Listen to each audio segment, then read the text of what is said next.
വറഹ്മത്തുള്ളാഹി. അൽഹംദുലില്ലാഹി റബ്ബിൽ ആലമീൻ വസ്സലാത്തു വസ്സലാമു അലാ അഷ്റഫിൽ മുർസലീൻ വഅലാ ആലിഹി വസഹ്ബിഹി അജ്മഈൻ. സൂറത്തുൽ ജുമുഅ 62-ാമത്തെ സൂറത്താണ്. അഊദു ബില്ലാഹി മിനശ് ശൈത്വാനിർ റജീം. ബിസ്മില്ലാഹിർ റഹ്മാനിർ റഹീം. യുസബ്ബിഹു ലില്ലാഹി മാ ഫിസ്സമാവാതി വമാ ഫിൽ അർദിൽ മലിക്കിൽ ഖുദ്ദൂസിൽ അസീസിൽ ഹകീം. സൂറത്തുൽ ജുമുഅ എന്ന് പറഞ്ഞ സമ്മേളനം, ജമഅ, കൂടിച്ചേരുക. നമ്മുടെ വെള്ളിയാഴ്ച നടക്കുന്ന ജുമുഅയുമായിട്ട് ബന്ധപ്പെട്ട ഒരു വിഷയം ഇതിൽ സൂചിപ്പിക്കുന്നത് കൊണ്ടാണ് ഈ സൂറത്തിന് അങ്ങനെ പേര് വരാനുള്ള കാരണവും. യുസബ്ബിഹു ലില്ലാഹി മാ ഫിസ്സമാവാതി വമാ ഫിൽ അർദ്. നേരത്തെയും പറഞ്ഞതാണ്, മറ്റ് മുമ്പുള്ള പല ആയത്തുകളിലും പറഞ്ഞ കാര്യമാണ്. ആകാശവും ഭൂമിയും ഭൂമിയിലെ സകല വസ്തുക്കളും അള്ളാഹുവെ പ്രകീർത്തിച്ചു കൊണ്ടിരിക്കുകയാണ് എന്ന സത്യം. അതെല്ലാം യുസബ്ബിഹ്, അതിൻ്റെ തസ്ബീഹ് അതെങ്ങനെയാണ് എന്നുള്ളതൊന്നും നമുക്കറിയില്ല.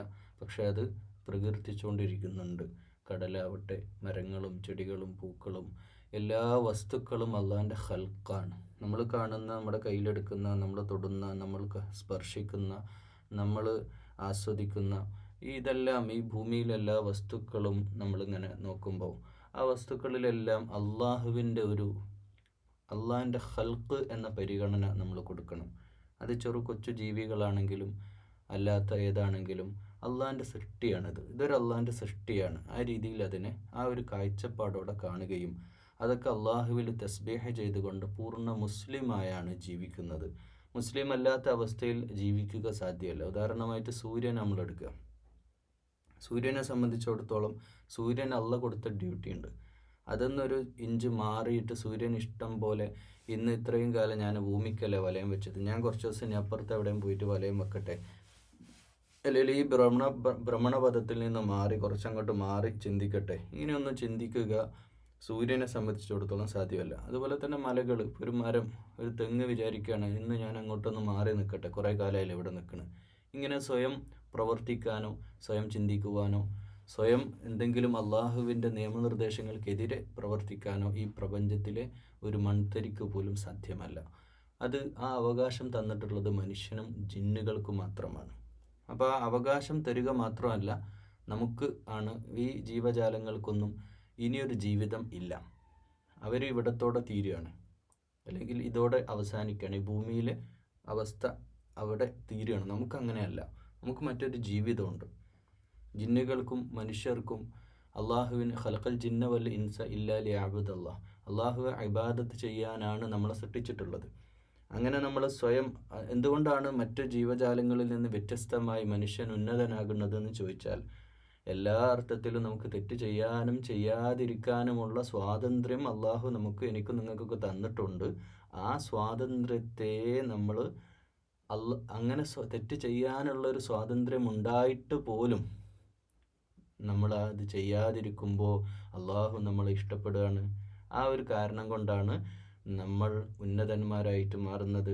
മാത്രമല്ല, നമ്മുടെ അമലു സ്വാലിഹാത്ത്, സൽക്കർമ്മങ്ങളിൽ അള്ളാഹു ഏറെ ഇഷ്ടപ്പെടുകയും ചെയ്യുന്നു. അതുകൊണ്ടാണ് നമുക്ക് സ്വർഗപ്രവേശനം സാധ്യമാവുന്നത്. ഇപ്പോൾ ഒരു ബാപ്പ മക്കളോട് ഒരു ചെറിയൊരു പരീക്ഷണം നടത്താൻ തീരുമാനിച്ചു. റൂമിൽ കുറച്ച് പൈസ വെച്ചിട്ട്, കുറച്ച് പണം വെച്ചിട്ട് മാറി നിന്ന്, അവിടെ ഒരു ചെറിയ വീഡിയോ CCTV സംവിധാനമൊക്കെ അറേഞ്ച് ചെയ്തിട്ട് മാറി നിന്ന് മോനെ പരീക്ഷിച്ചപ്പോൾ മോനെ പൈസ എടുക്കാൻ പറ്റുമായിരുന്നിട്ടും അതെടുക്കാതെ ഉപ്പാൻ്റെ പൈസ ഇതാ ഇവിടെ എന്ന് പറഞ്ഞ് കൊണ്ടുവരുമ്പോൾ ആ ഉപ്പാക്ക് മോനോട് എത്ര സ്നേഹമുണ്ടോ, അതുപോലെ ജീവിതം തന്ന് ഈ ഭൂമി ഉണ്ടാക്കി മണ്ണും വിണ്ണും എല്ലാം സംവിധാനിച്ച് ഈ ഭൂമിയിലേക്ക് എന്നെയും നിങ്ങളെ അയച്ചിട്ടുള്ള റബ്ബ് ജബ്ബാറായ ഖഹാറായ റബ്ബുൽ ഇസ്സത്ത് നമ്മളെങ്ങനെ നോക്കുകയാണ്, നമ്മൾ എന്ത് ചെയ്യണ്? അതുകൊണ്ട് യുസബ്ബിഹു ലില്ലാഹി മാ ഫിസ്സമാവാതി വമാ ഫിൽ അർദ്, ആകാശഭൂമികളിലെ സകലതും അള്ളാഹുവെ പ്രകീർത്തിക്കുന്നു. എങ്ങനെയുള്ള അള്ളാഹു? മലിക്കായ, ഖുദ്ദൂസായ, അസീസായ, ഹക്കീമായ. ഹക്കീം എന്ന് പറഞ്ഞാൽ യുക്തിജ്ഞനായ, അസീസ് എന്ന് പറഞ്ഞാൽ അജയ്യനായ. അള്ളാഹിനെ അതിജയിക്കുക ആർക്കും സാധ്യമല്ല. അൽ ഖുദ്ദൂസ്, പരമപരിശുദ്ധനായ, രാജാവായ പരിശുദ്ധനായ അജയ്യനായ യുക്തിജ്ഞനായ യുക്തിമാനായ റബ്ബുൽ ഇസ്സത്തിനെ പ്രകീർത്തിക്കുന്നതാണ് ഈ പ്രപഞ്ചമാസകലം തസ്ബീഹ് ചെയ്യുന്നതാണ്. ഹുവല്ലദീ ബഅസ ഫിൽ ഉമ്മീന റസൂല.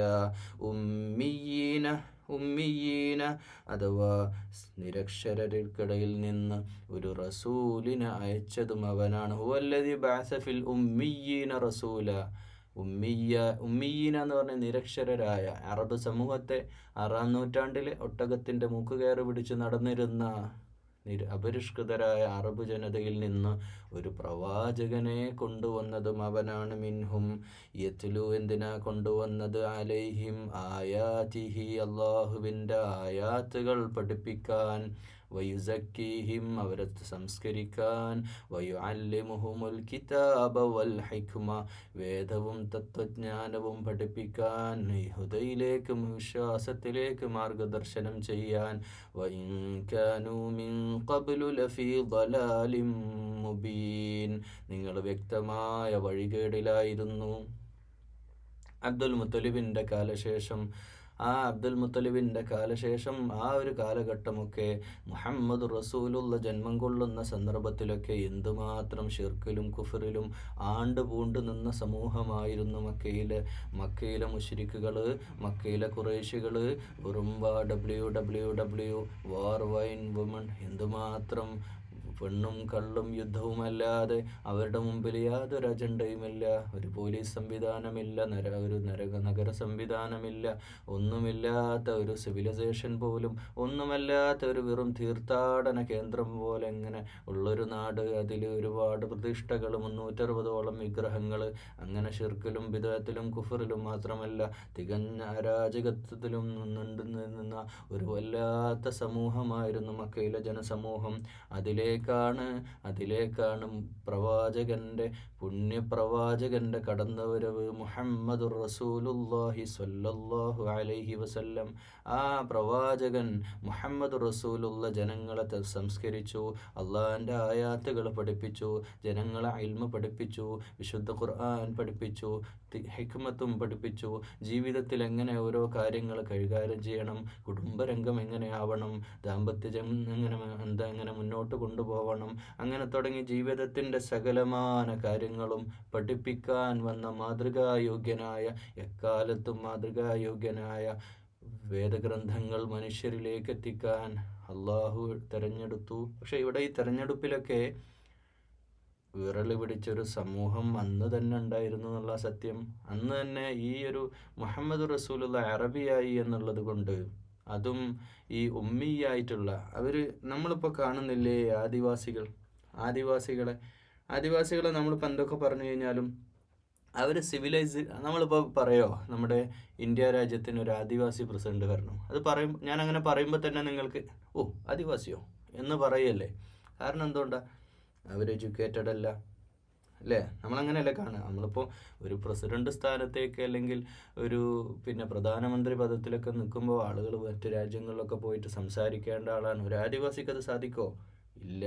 എഴുത്തും വായനയും അറിയാത്ത ഒരു ആദിവാസി, അല്ലേ? എന്ന പോലെ നമ്മൾ കാണുന്ന പോലെ അന്ന് ജൂതന്മാരും അന്നത്തെ റോമും പേർഷ്യയും ഒക്കെ നോക്കിക്കണ്ട വെറും മരുഭൂമിയിൽ നാടോടികളായി നടന്നിട്ടുള്ള അപരിഷ്കൃതരായ അറബ് സമൂഹം, അവരെയാണോ വെറും തല്ലും കുത്തും കള്ളും പെണ്ണുമായി നടക്കുന്ന, ഒരു രീതിയിലുള്ള സംസ്കാരവും ഇല്ലാത്ത, ഒരു അറിവുമില്ലാത്ത, ഒരു LP സ്കൂള് പോലും ഇല്ലാത്ത ഒരു സമൂഹത്തിൽ നിന്നാണോ പ്രവാചകനെ തിരഞ്ഞെടുത്തത്? അവിടെയാണ് അതിൻ്റെ പ്രശ്നം. അങ്ങനെ അവർ നോക്കിക്കാണുന്നത് ജൂതന്മാരും ക്രിസ്ത്യാനികളും. അതാണ് അവിടുത്തെ മെയിൻ പ്രശ്നം.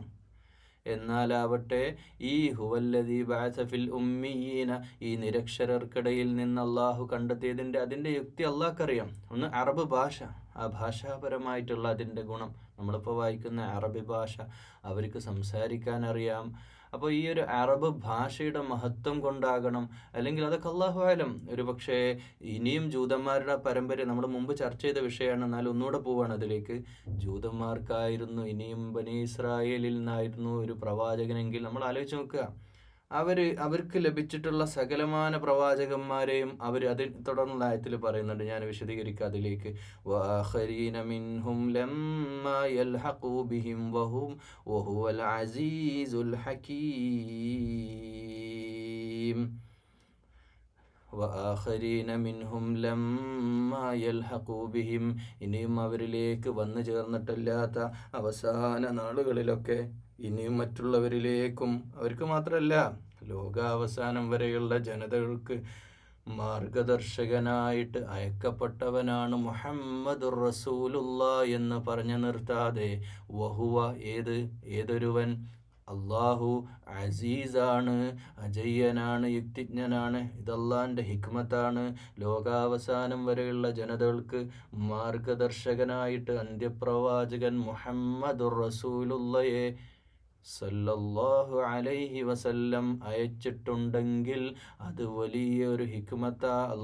അജയ്യനായ അള്ളാഹുവിൻ്റെ ഹിക്മത്തിൽ അത് വന്നതാണ് എന്ന് അള്ളാഹ് ഈ ആയത്തിൽ. അപ്പോൾ ലോകാവസാനം വരെയുള്ള ജനതകൾക്ക് മാർഗദർശകനായി കൂടിയാണ് മുഹമ്മദ് റസൂലുള്ളാഹ് എന്ന പ്രഖ്യാപനമാണ്.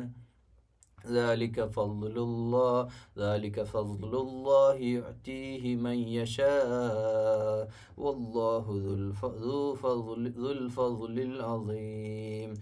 അള്ളാഹുവിൻ്റെ മഹത്വമാണ്, അള്ളാഹുവിൻ്റെ അനുഗ്രഹമാണത്, അള്ളാഹിൻ്റെ ഫضലാണ്, അള്ളാഹ് തന്ന അനുഗ്രഹമാണ്.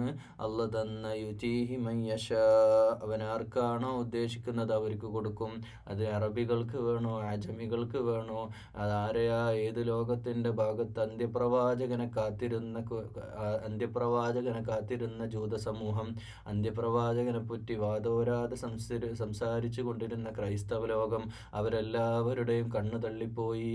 എല്ലാവരും എന്തോ ഒരു വല്ലാത്ത അത്ഭുതമാണ്, നമ്മിലേക്ക് വരേണ്ട പ്രവാചകൻ ഇതാ ഇപ്പോൾ അവിടെ അറബികൾക്കിടയിൽ വന്നിരിക്കണു, നമ്മളിനി എന്ത് ചെയ്യും എന്ന രീതിയിൽ കണ്ണ് തള്ളി നിൽക്കുക. പക്ഷേ അള്ളാഹു പറയുന്ന അള്ളാഹു യുതീഹി മൻ യശാ, അള്ളാഹു ഉദ്ദേശിക്കുന്നവർക്കാണ്. ഇതുവരെ ഹീബ്രു ഭാഷയിലാണ് പ്രവാചകന്മാർ വന്നിരുന്നെങ്കിൽ ഇപ്പോൾ ഇതാ അറബി ഭാഷ സംസാരിക്കുന്ന ഒരു പ്രവാചകനോ അവർക്കത് ഉൾക്കൊള്ളാൻ കഴിഞ്ഞില്ല. പക്ഷേ വല്ലാഹു ദുൽ ഫദ്ലിൽ അസീം, അള്ളാഹു മഹത്തായ അനുഗ്രഹത്തിൻ്റെ ഉടമയാണ്. ആ അനുഗ്രഹം അള്ളാഹു അവൻ ആഗ്രഹിക്കുന്നവർക്ക് നൽകും. അത് നിങ്ങളെ കൊണ്ട് പറ്റാത്തതുകൊണ്ടാണ് കൊടുത്തത്, നിങ്ങൾക്കതിന് കഴിയൂല. നിങ്ങളുടെ ചരിത്രം എന്ന് പറഞ്ഞാൽ രക്തം പുരണ്ട ചരിത്രമാണ്. അംബിയാ മുർസലുകൾ മാത്രമല്ല, നിങ്ങളുടെ സാമ്രാജ്യത്വത്തിൻ്റെ നിങ്ങൾ റോമും പേർഷ്യയും ഒക്കെ ചരിത്രത്തിലുണ്ടാക്കി തീർത്തിട്ടുള്ള ലക്ഷക്കണക്കിന് അടിമകളെ സൃഷ്ടിച്ച് മനുഷ്യനക്കെതിരെ വിവേചനം, എല്ലാത്തരം ഡിസ്ക്രിമിനേഷൻ, വർണ്ണവിവേചനം, വർഗവിവേചനം, കൊള്ളക്കൊടുക്ക പ്രശ്നങ്ങൾ, മനുഷ്യത്വരഹിതമായ ഒരുപാട് പ്രവർത്തനങ്ങൾ കൊണ്ട് നിങ്ങളെ മടുത്തിട്ടാണ് കൊടുത്തത് അറബ് സമൂഹത്തിലേക്ക്. അപ്പോൾ അറബ് സമൂഹം അത്ര വലിയ പുണ്യവാന്മാരാണോ എന്നുള്ളത് ഒരു ചോദ്യചിഹ്നമായിരുന്നു. അപ്പോൾ അത് നമ്മൾ അന്നും ഇന്നും ചർച്ച ചെയ്യേണ്ട ഒരു കാര്യമാണ്. പക്ഷേ അറബികൾക്ക് ചില ക്വാളിറ്റികളുണ്ടായിരുന്നു, നമ്മളത് വിസ്മരിക്കാൻ പാടില്ല. അറബികളുടെ ക്വാളിറ്റി ഇതൊന്നും നമ്മൾ എന്തുകൊണ്ട് അറബ് സമൂഹത്തിനെ വെച്ചു എന്നുള്ള അള്ളാഹിൻ്റെ യുക്തിയാണ്, നമ്മളതിൽ ചർച്ച ചെയ്യാൻ പോയിട്ട് കാര്യമില്ല. പക്ഷേ ഒരു കാര്യമുണ്ട്, അറബ് സമൂഹത്തിലെ ഒരു കാര്യം, അത് ചരിത്രകാരന്മാരൊക്കെ എടുത്തു പറഞ്ഞൊരു സംഗതിയാണ്, അവർ വലിയ ത്യാഗശാലികളാണ്. വലിയ ത്യാഗം ചെയ്യാൻ, കാരണം ലോകം മുഴുവൻ അന്ന് ഇന്നത്തെ പോലെ ഫ്ലൈറ്റ്, ഹെലികോപ്റ്റർ അല്ലെങ്കിൽ ഇതൊന്നും സംവിധാനങ്ങളൊന്നുമില്ല. കപ്പൽ പോലും വളരെ കപ്പൽ യാത്ര പോലും അവർക്ക് സുപരിചിതമല്ല. എന്നിട്ട് പോലും ലോകത്ത് മുഴുവനും യാത്ര ചെയ്യാനും കുതിരപ്പുറത്തും ഒട്ടകപ്പുറത്തും എന്തുമാത്രം ദിനരാത്രങ്ങൾ കൊടും ചൂടിൽ യാത്ര ചെയ്യാനും വലിയ ത്യാഗശാലികളായിരുന്നു അറബ് സമൂഹം. കച്ചവട യാത്രകൾ തന്നെയാണ് അവരെ അതിനുള്ള പ്രാപ്തരാക്കിയത്, അതിൻ്റെ പ്രാപ്തി അവരിൽ ഉണ്ടാക്കുന്ന അതാണ്. എന്നാൽ അതിലപ്പുറത്തേക്ക് അവർ ത്യാഗശാലികളാണ്. പിന്നെ അവർ വലിയ ആതിഥേയരാണ്. കാരണം മക്ക, ഇബ്രാഹിം അലൈഹി സ്വലാമിന് ശേഷമുള്ള മക്ക, അബ്ദുൽ മുത്തലിബിൻ്റെയും ആ കുടുംബത്തിൻ്റെയും ഖുറൈഷ് ഹാഷിം കുടുംബത്തിൻ്റെയും ഒക്കെ ആ ഒരു പരിചരണത്തിലുള്ള മക്ക, അവർ വല്ലാത്ത ആതിഥേയരായിരുന്നു. അവരങ്ങനെ ആളുകളെ സ്വീകരിക്കാനും അതിനൊക്കെ വലിയ ഉഷാറായിരുന്നു. പ്ലസ് അവരിലുള്ള ചില ആളുകളിൽ നല്ല ക്വാളിറ്റി, ഇപ്പം ഉമർ റളിയല്ലാഹു അൻഹു വ്യക്തമായ നീതിബോധത്തിൻ്റെ മികച്ച ഉദാഹരണമായിരുന്നു. എല്ലാം അവരിലുണ്ടായിരുന്നു. കള്ളു കുടിക്കുന്നവരായിരുന്നു, ഒരുപക്ഷെ ബിംബാരാധന, അതൊക്കെ അവരെങ്ങനെ പാരമ്പര്യമായിട്ട് കിട്ടിപ്പോകുന്നതെന്നല്ലാതെ അവർ ഇങ്ങനെയുള്ള കാര്യം, ഇപ്പം വാക്ക് പറഞ്ഞാൽ പാലിക്കുക, അതൊക്കെ അവരിലുള്ള വലിയ ക്വാളിറ്റിയാണ്. അതുകൊണ്ടാണ് ഈ ഹുദൈബിയ സന്ധി പോലും സന്ധ്യയൊക്കെ ചെയ്യാന്ന് പറഞ്ഞാൽ ആ വാക്ക് പാലിക്കാൻ അവർ പരമാവധി ശ്രമിക്കുമായിരുന്നു. പിന്നെ ചില ആളുകളാണ് അത് തെറ്റിച്ചത്, ചില വ്യക്തികളുടെ അതിപ്രസരമാണ്. പക്ഷെ എല്ലാവരും അതിനൊന്നും കൂട്ടുനിൽക്കുന്നവരായിരുന്നില്ല. അപ്പം അങ്ങനെയുള്ള കുറേ ക്വാളിറ്റീസ് ഉള്ള ഒരു സമൂഹമാണ്. പ്ലസ് ഇതിലേറ്റവും പ്രധാനമായൊരു വിഷയം എന്താണെന്ന് വെച്ച് കഴിഞ്ഞാൽ ഒരു സമൂഹം, ഒരു സിവിലൈസ്ഡ് എന്താ പറയുക, സിവിലൈസ്ഡ് സമൂഹം, അല്ലെങ്കിൽ ഒരു നഗരവൽകൃത സമൂഹം. ആ നഗരവൽകൃതം എന്ന് പറഞ്ഞാൽ ഇപ്പം ഒരു ആദിവാസി കോളനി പോലെയല്ല ഒരു നഗരവൽകൃത സമൂഹം. ആ നാടിനെ സംബന്ധിച്ചിടത്തോളം അവിടെ എല്ലാം ഉണ്ടാവും, സ്കൂളുണ്ടാവും, വിദ്യാഭ്യാസ സംവിധാനം. ഒരു പാറ്റേണിൽ അവർ ജീവിച്ച് ഒരു അവസ്ഥയിൽ അവർ നീങ്ങിക്കൊണ്ടിരിക്കുകയാണ്. അങ്ങനെ നീങ്ങിക്കൊണ്ടിരിക്കുന്ന ഒരു സമൂഹത്തിലേക്ക് ഇനി പുതിയ കാര്യങ്ങൾ വരുമ്പോൾ അവരെ സംബന്ധിച്ചിടത്തോളം അതൊക്കെ അവർ നെവർ മൈൻഡിലാക്കും. അവർക്കിനി വലിയ മാറ്റങ്ങളൊന്നും വരാനില്ല. അങ്ങനെയുള്ളൊരവസ്ഥയാണ്. എന്നാൽ കിട്ടി ശീലിച്ച, ഉദാഹരണമായിട്ട് ഇപ്പോൾ ഒരുപാട് സമ്പത്തിലൊക്കെ ജീവിച്ച് ഒരുപാട് നേട്ടങ്ങൾ കൊയ്ത ഒരു സമൂഹത്തിന് ഇതൊന്നും പുതിയ സംഭവമാവില്ല. ഇതിനെപ്പറ്റി പഠിക്കാനോ അത് ഉൾക്കൊള്ളാനോ അവർ തയ്യാറാവുക പോലുമില്ല. മാത്രമല്ല അവരുടെ പാരമ്പര്യം, നമ്മൾ സൂറത്തുൽ ബഖറയിൽ പറഞ്ഞല്ലോ, അവരെ സംബന്ധിച്ചിടത്തോളം അവരിങ്ങനെ അവരുടെ ഗർവിലും അഹങ്കാരത്തിലൊക്കെ ഇങ്ങനെ നടക്കാന്നല്ലാതെ അവർ ഈ പ്രവാചകന്മാരൊന്നും വിലവെക്കുന്നവരായിരുന്നില്ല. അവർ എല്ലാവരും ഞങ്ങളൊക്കെ സ്വർഗത്തിലേക്കുള്ളവരാണ് എന്നൊരു ധാരണയിൽ അങ്ങ് ജീവിച്ചു പോകുന്നവരാണ്. അപ്പോൾ അവർക്ക് ഇനി ഒരു പ്രവാചകനെ കൊണ്ട് ഇനിയിപ്പോൾ അയച്ചിട്ട്, അന്ത്യപ്രവാചകൻ എങ്ങാനും ജൂതനായിരുന്നെങ്കിൽ അല്ലെങ്കിൽ ക്രിസ്ത്യാനി ആയിരുന്നെങ്കിൽ ഒരിക്കലും അവർക്ക് ആ തരത്തിൽ, ഇപ്പം അവസാനം വന്ന ഈസാ അലൈഹി ഇസ്ലാമിൻ്റെ കാര്യത്തിൽ അവരെന്താ അവസാനം പിടിച്ച് നബിയെ പിടിച്ച് പ്രവാചകനെ പിടിച്ചിട്ട് ദൈവമാക്കി. ഇതാണ് അവസ്ഥ. ജൂതന്മാരുടെ അവസ്ഥ എന്താണ്? അവരവരുടെ എല്ലാം മാറ്റിമറിച്ചു. അത് തുടർന്ന് പറയുന്നുണ്ട്, ഈ ആയത്തിൽ പറയുന്നു, മതലുല്ലദീന ഹമ്മിലു തൗറാത സുമ്മ ലം യഹ്മിലൂഹാ. അപ്പോൾ അവർക്ക് തൗറാത്ത് കൊടുത്തവരുടെ അവസ്ഥ, ഇതിനു മുമ്പുള്ള വേദഗ്രന്ഥമാണല്ലോ തൗറാത്ത് കൊടുത്തവരുടെ അവസ്ഥ എന്ന് പറഞ്ഞാൽ ജൂതന്മാരുടെ അവസ്ഥ. ഹമ്മിലു തൗറാത്ത, അതിനെ വഹിക്കേണ്ട അവസ്ഥ എന്ന് പറഞ്ഞാൽ അവരോട് പിന്നെ വാഹകരാക്കി എന്ന് മാത്രമല്ല, അവരത് വഹിച്ചില്ല. സുമ്മലം യഹ്മിലുഹ, അവരത് ഏറ്റെടുത്തില്ല.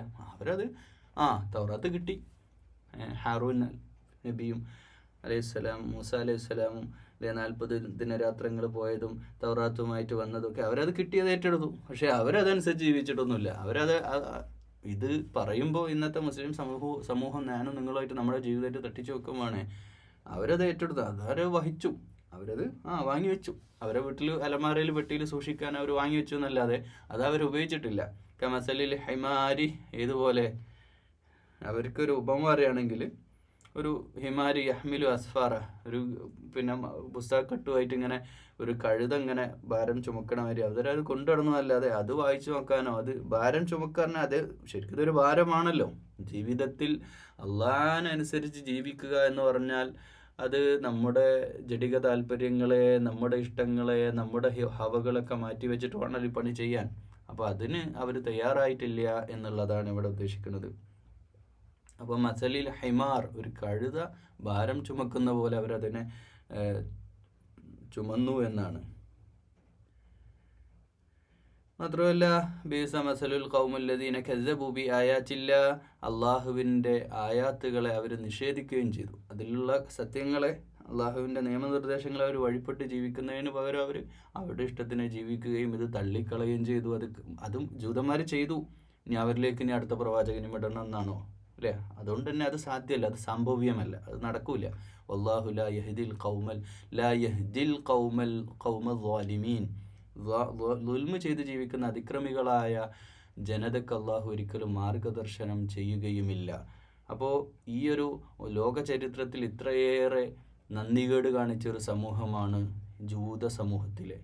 അവരുടെ പിൻഗാമിയായിട്ട് അന്ത്യപ്രവാചകനെ അയക്കണമെന്ന് അവർക്ക് അന്നൊന്നുള്ള പരാതി അതല്ലേ, ഞങ്ങളുടെ ഭാഗത്തുനിന്ന് വന്നില്ല പ്രവാചകൻ. അപ്പോൾ അതുകൊണ്ട് അവരിലേക്ക് അത് സാധ്യമല്ല, അവരങ്ങനെയാ. ഇനി ഖുൽ യാ അയ്യുഹല്ലദീന ഹാദു ഇൻ സഅംതും അന്നകും. അപ്പോൾ അവർക്കൊരു വിചാരം ഉണ്ടായിരുന്നു, ഈ ഹാദു എന്ന് പറഞ്ഞ ജൂതന്മാരെയാണ്. അല്ലോ ജൂത സമൂഹമേ, സഅംതും അന്നകും ഔലിയാഉ ലില്ലാഹ്, നിങ്ങൾ അള്ളാഹിൻ്റെ ഔലിയാക്കളാണ്. അവരങ്ങനെ പറയാം, ഞങ്ങൾ അള്ളാഹിൻ്റെ ഔലിയാക്കളാണ്, ഞങ്ങൾ അള്ളയായിട്ട് വലിയ അടുത്ത ആൾക്കാരാണ്, ഞങ്ങളുടെ സമൂഹത്തിലാണ് ഇത്രയും പ്രവാചകന്മാർ വന്നത്, ഞങ്ങൾ വിശിഷ്ടരായ ജനതയാണ് എന്നൊക്കെ പറഞ്ഞ് നടക്കുന്ന ആളുകളില്ലേ. മിൻ ദൂനിന്നാസി ഫതമന്നവുൽ മൗത ഇൻ കുൻതും സ്വാദിഖീൻ, നിങ്ങളങ്ങനെ പറയുന്നത് സത്യമാണ് വാദിക്കുന്നതെങ്കിൽ നിങ്ങളൊരു കാര്യം ചെയ്യുക, മറ്റു ജനങ്ങളൊക്കെ മാറ്റി നിർത്തി നിങ്ങളെ പ്രത്യേകം അല്ലാഹ് പരിഗണിക്കുമെന്ന വാദമില്ലേ, ആ വാദമൊക്കെ ആയിട്ട് നടക്കുകയാണെങ്കിൽ നിങ്ങളോട് ഒരു കാര്യം പറയാനുണ്ട്. നിങ്ങൾ മരണമൊന്ന് കൊതിക്കുക, മൗത്തിനെ നിങ്ങൾ ആഗ്രഹിക്കുമെന്നാണ് അവരോട് ചോദിക്കുന്നത്. നിങ്ങൾ മരിക്കാൻ തയ്യാറാണോ? നിങ്ങൾ ഈ പറയുന്ന വിടുവായിത്വം, അള്ളാഹു ഞങ്ങളെ വല്ലാതെ പരിഗണിക്കുന്നുണ്ട് എന്നൊക്കെ പറയാം. നിങ്ങൾ മരണം കൊതിക്കും, നിങ്ങൾക്ക് സ്വർഗ്ഗം ഉറപ്പാണെങ്കിൽ നിങ്ങൾ മരിക്കാൻ കൊതിക്കും. ഈ അവസ്ഥ ഇന്നത്തെ ആധുനിക മുസ്ലിം സമൂഹത്തിലെ ചില ആളുകൾക്കെങ്കിലും വ്യക്തിപരമായിട്ട് ഇല്ലേ എന്ന് ഒരു അസസ്മെൻറ്റ് നടത്തണം. നമ്മളൊക്കെ അങ്ങനെ ഒരു മൂഢധാരണ, നമ്മളൊക്കെ മുസ്ലിം ആയിട്ടുണ്ട്, ലാ ഇലാഹ ഇല്ലല്ലാഹ് പറഞ്ഞ ആൾക്കാരാണ്, ഞങ്ങൾ ഇനി ഖുർആനൊക്കെ ഓതുന്നുണ്ട്, നിസ്കരിക്കണമൊക്കെ ഉണ്ട്, വലിയ വലിയ തെറ്റുകളൊന്നും നമ്മൾ ചെയ്യണില്ല, അതുകൊണ്ട് നമ്മളൊക്കെ സ്വർഗത്തിലാണ് എന്നൊരു ധാരണ ചില ആൾക്കാർക്കൊക്കെ ഉണ്ടെങ്കിൽ അതിനെ തിരുത്തുക കൂടിയാണ് ഈ ആയത്തിലൂടെ. അത് ജൂതന്മാരുടെ ഒരു ധാരണ, ഞങ്ങൾ അള്ളാഹിൻ്റെ ഔലിയാക്കളാണ്, ഞങ്ങൾ പ്രത്യേക വസ്ത്രം ധരിക്കുന്നവരാ, അതുകൊണ്ട് ഞങ്ങളൊക്കെ അങ്ങോട്ട് പോകാൻ വേണ്ടി തയ്യാറാക്കപ്പെട്ട പോലെ ടിക്കറ്റ് എടുത്ത് നിൽക്കുകയാണെന്നുള്ളൊരു ധാരണയൊക്കെ ആർക്കെങ്കിലും ഉണ്ടെങ്കിൽ അത് പണ്ട് ജൂതന്മാർ ഈ വിഡ്ഢിപ്പണി എടുത്ത അതിൻ്റെ അനുരണനം പോലെ നമ്മുടെ ജീവിതത്തിൽ അങ്ങനെ ഞങ്ങൾ ചിന്തിക്കരുത്. അങ്ങനെ ഇനി അഥവാ ഒരാൾ ചിന്തിക്കണമെങ്കിൽ, ഈ സംസാരം കേൾക്കുന്ന ആരെങ്കിലും അങ്ങനെയൊക്കെ ചിന്തിക്കുന്നുണ്ടെങ്കിൽ ഒരു ചോദ്യം, നിങ്ങൾ ഇന്ന് മരിക്കാൻ തയ്യാറാണോ? മരണഭയം ഒരു സത്യവിശ്വാസിക്ക് ഉണ്ടാകില്ല എന്നതിൻ്റെ സാക്ഷ്യമാണ് ഈ ആയത്ത്. ഒരു മുഅ്മിൻ അത് ഉണ്ടാവരുത്. കാരണം മുഅ്മിൻ എന്ന് പറഞ്ഞാൽ അള്ളാഹുവിലേക്ക് ആഗ്രഹിച്ച് ജീവിക്കുന്ന ആളാണ്. അവന് ഈ ഭാര്യ, മക്കൾ, കുടുംബം, ഈ ഭൗതിക ബന്ധങ്ങളൊക്കെ ഉപേക്ഷിച്ച് അള്ളാഹിൻ്റെ അടുക്കലേക്ക്, അതാണ് അവൻ്റെ ലക്ഷ്യം.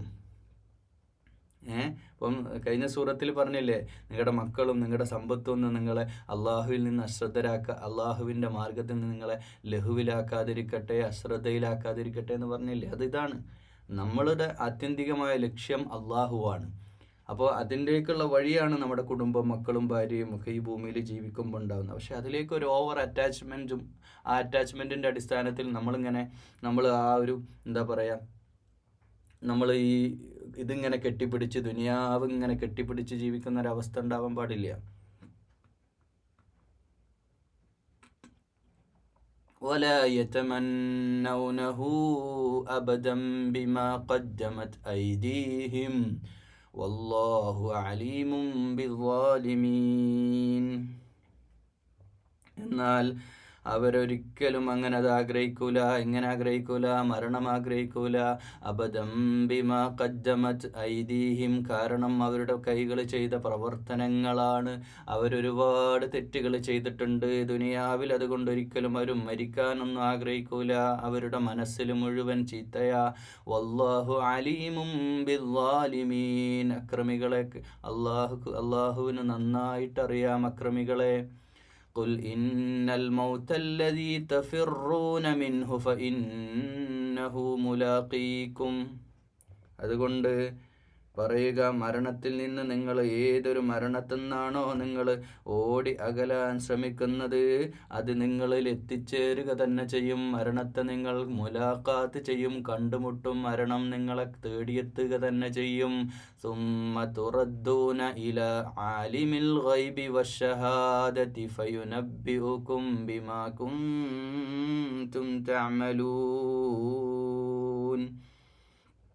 പിന്നെ സുമ്മ തുറദ്ദൂന, നിങ്ങളെ മടക്കപ്പെടും, ഇലാ ആലിമിൽ ഗൈബി വശഹാദതി ഫയുനബ്ബിഉകും ബിമാ കുൻതും തഅമലൂൻ. നിങ്ങളെപ്പറ്റി നന്നായി നിങ്ങൾ പ്രവർത്തിക്കുന്നത് എന്തെന്ന് ശരിയായി അറിയുന്ന അള്ളാഹുവിൻ്റെ മുമ്പിലേക്ക് നിങ്ങളെ മടക്കപ്പെടും. അന്ന് നിങ്ങൾക്ക് എല്ലാ കാര്യങ്ങളും വ്യക്തമായി അന്ന് മനസ്സിലാകും. ഇന്ന് മനസ്സിലാകാത്തത് പലതും അന്ന് തിരിയും. ജൂത സമൂഹമേ, ജൂതന്മാർ ചിന്തിക്കുന്ന പോലെ ചിന്തിക്കുന്ന പിൽക്കാലത്ത് വരുന്ന സമൂഹമേ എന്ന ദ്വയാർത്ഥവും ഇതിലുണ്ട്. നമ്മളാരും അങ്ങനെ ചിന്തിക്കാൻ പാടില്ല. മരണത്തെ ഭയപ്പെടാൻ പാടില്ല. മരണത്തെ സ്വാഗതം ചെയ്യുന്നവരാ സത്യവിശ്വാസികൾ. മരണം എപ്പോഴാ വരുന്നത്? അത് വരുന്നത് 2 കൈയും നീട്ടി സ്വീകരിക്കാൻ തയ്യാറായിട്ട് വേണം. ഓരോ ദിവസവും സൂര്യോദയത്തിൽ നമ്മൾ കാത്തിരിക്കേണ്ടത് അള്ളാഹുവിൻ്റെ വചനങ്ങളെ, അള്ളാഹുവിൻ്റെ ഖുർആൻ പാരായണം ചെയ്തുകൊണ്ട്, വിശുദ്ധ ദീനിൽ അടിയുറച്ച് വിശ്വസിച്ചുകൊണ്ട് അള്ളാഹിൻ്റെ മുമ്പിൽ സുജൂദ് ചെയ്ത് ജീവിക്കുന്ന സത്യവിശ്വാസികളെ സംബന്ധിച്ചിടത്തോളം നാളെ പടച്ച റബ്ബിൻ്റെ കോടതിയുണ്ടെന്ന വിചാരത്തോടെയാ ഓരോ സെക്കൻഡുകളും നമ്മൾ ജീവിച്ചു തീർക്കേണ്ടത്. അങ്ങനെ ജീവിക്കുന്ന ഒരു സത്യവിശ്വാസിയാണോ നിങ്ങൾ? എന്തിനാ ഭയപ്പെടുന്നത് മരണത്തെ? അള്ളാഹുവിൻ്റെ സ്വർഗലോകത്തേക്കുള്ള യാത്രയല്ലേ. മരണത്തെ ഭയപ്പെടുത്തുന്ന വയലുകൾ കേൾക്കാറുണ്ടോ? ഒരിക്കലും നിങ്ങൾ ഭയപ്പെടേണ്ടതില്ല. നിങ്ങളെ സംബന്ധിച്ചിടത്തോളം അള്ളാഹുവിൻ്റെ ഹക്കായ ദീനിൽ വിശ്വസിച്ച് നടക്കുന്നവരാണോ? നിങ്ങൾ യാതൊരു ഭയപ്പെടേണ്ടതില്ല, നിങ്ങൾ ദുഃഖിക്കേണ്ടതില്ല, സങ്കടപ്പെടേണ്ട. അള്ളാഹുവിൻ്റെ സ്വർഗലോകത്തേക്കുള്ള യാത്രയാ. സന്തോഷത്തോടെ മടങ്ങുക ഇല്ലേ? ഇലാ റബ്ബിക റാദിയതൻ മർദിയ്യ, അങ്ങനെ ഖുർആൻ പറഞ്ഞത്. ഫദ്ഖുലി ഫീ ഇബാദി വദ്ഖുലി ജന്നതി. എന്തൊരു സുന്ദരമായ യാത്രയാ, സ്വർഗയാത്ര. അങ്ങനെയാ കാത്തിരിക്കേണ്ടത്. യാ അയ്യുഹല്ലദീന. അപ്പോൾ കാഫിർ, ഈ ജൂത സമൂഹവുമായിട്ട് ബന്ധപ്പെട്ടുള്ള വിഷയം അവിടെ തീർന്നു. അവരെ അഡ്രസ്സ് ചെയ്തിട്ട് അവരോട് പറയാം, ഈ ഒരു വാദം, അവരുടെ വാദത്തെയൊക്കെ തള്ളിലോ ഈ പ്രപഞ്ചത്തിലെ സകലമാന വസ്തുക്കളും ആകാശവും ഭൂമിയും അള്ളാഹുവെ തസ്ബീഹ് ചെയ്യുന്നുണ്ടെന്നും, അപ്പോൾ ഉമ്മിയായിട്ടുള്ള അതുകൊണ്ട് തന്നെ ഈ പ്രപഞ്ചത്തിൽ എവിടുന്ന് ഒരു നബിയെ ഞാൻ കൊണ്ടുവരും, അതെൻ്റെ യുക്തിയാണെന്ന് അള്ളാഹ് സമർത്ഥിച്ച ശേഷം ജൂത സമൂഹത്തെ അത് അള്ളാഹിൻ്റെ ഫളിൽ അവർക്ക് കൊടുത്ത് അള്ളാഹു ഉദ്ദേശിക്കുന്നവരെ പ്രവാചകനാക്കും. നിങ്ങൾക്കെന്താ ജൂതന്മാരെ, നിങ്ങളാരത് ചോദ്യം ചെയ്യാൻ? നിങ്ങൾക്ക് തന്ന വേദഗ്രന്ഥം തൗറാത്ത് നിങ്ങൾ കഴുത ഭാരം ചുമക്കുന്ന പോലെ നിങ്ങളത് ചുമന്നതല്ലേ എന്ന് ചോദിക്കുകയാണ്. അതിൽ അങ്ങനെ ചോദിക്കുമ്പോഴും ഈ കഴുത ഭാരം ചുമക്കുന്ന പോലെ ചുമക്കുന്ന ഒരു സമൂഹം മലയാളികൾക്കിടയിലുണ്ട് എന്ന് ചേർത്ത് പറയാം. ഖുർആൻ ഇങ്ങനെ എടുത്ത് ഭവ്യതയോടെ തലമുറ കൈമാറിക്കൊണ്ട്, ഞാൻ കുറച്ച് കളിയാക്കാണ് കേട്ടോ ഈ വിഷയം, കളിയാക്കാൻ പാടില്ല, പക്ഷേ ഈ വിഷയം ബോധവൽക്കരണത്തിന് വേണ്ടി പറയാം. തലമുറ കൈമാറി. പണ്ടൊക്കെ എങ്ങനെയായിരുന്നു ഖുർആൻ്റെ അവസ്ഥ? ഒരു പച്ചപ്പട്ടിൽ പച്ച വിരിച്ച ഒരു പച്ച ശീലയിൽ ഇങ്ങനെ ഖുർആൻ ഇങ്ങനെ മഹത്വമായിട്ട് അതിങ്ങനെ, അതെപ്പോഴാണ് എടുക്കുക വെച്ചാൽ, ഒന്ന് ആരെങ്കിലും മരിച്ചാൽ അല്ലെങ്കിൽ വല്ല വിശേഷപ്പെട്ട ദിവസങ്ങളും അതെടുത്തിട്ട് പൂജാമുറിയിൽ പൂജാബിംബം പോലെ എടുത്തിട്ട് എപ്പോഴെങ്കിലും വല്ലപ്പോഴും റമദാനിലൊക്കെ എടുത്തിട്ടൊന്ന് ഓതിയിട്ടങ്ങ് അതുപോലെ എടുത്തു വെച്ചിട്ട്, അങ്ങനെ എത്ര സമൂഹം കഴിഞ്ഞു പോയി പ്രിയമുള്ളവരെ. നമ്മുടെ നാട്ടിലൊക്കെ എത്ര മനുഷ്യന്മാരിങ്ങനെ ജീവിച്ച് മരിച്ചുപോയി. ഖുർആൻ്റെ ഒരു അക്ഷരത്തിൻ്റെ ഒരു ചെറിയൊരു വാക്കിൻ്റെ അർത്ഥം പോലും അറിയാതെ ഇങ്ങനെ അറബോധി അതരവ്യാഴാമം പോലെ. അതരവ്യാഴമാണ് ശരിക്കും. ഒരു ഹർഫിന്, ഒരു അലിഫിന് 10 കൂലിയുണ്ട്, അതൊക്കെ ശരിയാ. പക്ഷേ ആ കൂലിയൊക്കെ അതിൻ്റെ ഒക്കെ അർത്ഥം നിങ്ങൾ ഇത് കേൾക്കണില്ല. നിങ്ങൾക്ക് ഇപ്പം എന്ത് തോന്നുന്നു? എത്ര ആളാ കമൻസിലും പലരും ഫോണിൽ വിളിച്ചിട്ടൊക്കെ പറയണത് എന്തോ ഒരു സന്തോഷമാണ്, ജീവിതത്തിൽ വലിയ ആഗ്രഹമായിരുന്നു വിശുദ്ധ ഖുർആൻ പഠിക്കാൻ, അതിനൊന്നും സമയം കിട്ടിയില്ല, ജോലിയും തിരക്കുമായിട്ട് പോയി. ഇപ്പം അൽഹംദുലില്ലാ അള്ളാഹിൻ്റെ കലാമ് പഠിക്കാൻ ഇങ്ങനെ യൂട്യൂബിലൂടെ ഒരു സംവിധാനം ഉണ്ടായത് കൊണ്ട് ഇതിങ്ങനെ കേൾക്കണ്. അൽഹംദുലില്ലാ ഖുർആൻ അങ്ങനെ മനസ്സിലാക്കാൻ പറ്റുന്നതെന്ന് പറയുമ്പോൾ അള്ളാഹുവേ ഇതിൻ്റെ അജ്ർ ഞങ്ങളുടെ പരലോകത്ത് സ്വർഗലോകത്തേക്ക് ഞങ്ങളെ ജന്നാത്തിൽ ഫിർദൗസിലെത്തിച്ച് ചേർക്കണേ അല്ലാ, അതിലേക്ക് ഇതിനെ ബന്ധിപ്പിക്കണേ അല്ലാ. അപ്പോൾ നമുക്കത് വലിയൊരു ഭാഗ്യമായിട്ട് കിട്ടി അങ്ങനെ വിചാരിക്കുക. പക്ഷേ ഇതൊന്നും ഇല്ലാതെ എത്ര ആളുകൾ ജീവിച്ച് മരണപ്പെട്ടു പോയി. യാ അയ്യുഹല്ലദീന. ഇനി വിശ്വാസികളെ അഭിസംബോധന ചെയ്യാണ്. അപ്പോൾ ജൂതന്മാർ നിങ്ങൾ ഔട്ടായിന്ന്, നിങ്ങൾ ഔട്ട് ഓഫ് സ്റ്റേഷൻ, നിങ്ങൾ വിട്ട്, നിങ്ങൾ ഒഴിവാക്കി, നിങ്ങൾ അല്ല അവോയ്ഡ് ചെയ്ത്.